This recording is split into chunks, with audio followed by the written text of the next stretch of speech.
ដំរុយឆ្នោតខ្មែរទី7ខែ6 2026លេខអូខ្ទង់មានខ្ទង់ខ្សែខ្ទង់សារ៉ូនិងខ្ទង់5លេខរងមានដូចជា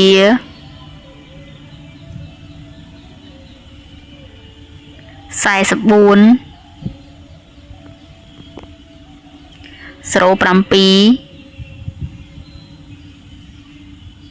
និង59